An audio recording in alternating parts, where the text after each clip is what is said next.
what's trending? Rick Dollywall out in Vancouver. Oh boy, this is hilarious. This is great. And listen, I'm not here to like shit on guys reporting or whatever. I don't want it to come off like that. But Rick Dollywall throws out that the Canucks circled back to the Oilers and said like, hey, would you want to take Evander Kane back? Okay, so there's a couple things we need to remember here. Evander Kane has a cap hit north of $5 million. The Edmonton Oilers would have to sacrifice north of $5 million in cap hits to afford Evander Kane.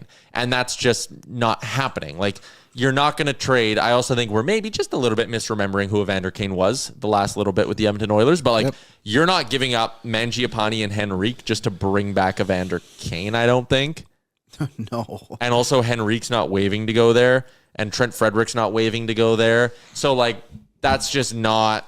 The cap would never work. Secondly, because I know, and there you go, Sofa King. Sofa King says, retain 50%, and yes, the Edmonton Oilers cannot acquire Evander Kane in a retained salary transaction. Cannot do it. It is not allowed in the CBA.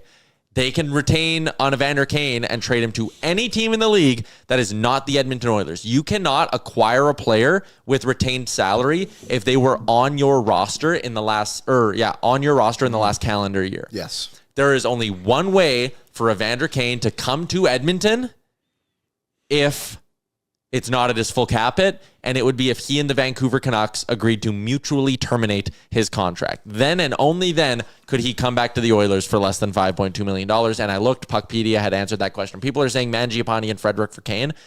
I do that because you get out of the Frederick money, obviously. Why would Trent Frederick put up his hand and say, yeah, I'll go to a rebuilding Canucks team. I'm good, Edmonton. I know I signed up for 8 years because I want to win Stanley Cups and all that, but it's a little much for me. There's no way. Where does he fit right now? We talked about it. We joked about it. Like, the pace of this team needs to improve. Mm-hmm. And we look at that third line. It's like exciting to watch. It's fast. There's a lot of offense. Like, you bring back Evander Kane, then all of you that complain about Howard's and Savoy's minutes throughout the year, you're just bumping those guys down the lineup. Like, you're literally paying $5 million for a fourth line player. They're already doing that.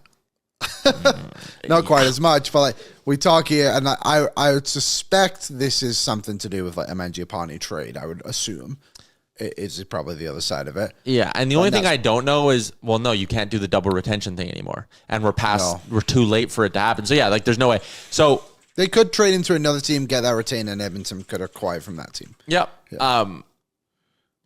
Kane, and this is something I wanted to look up.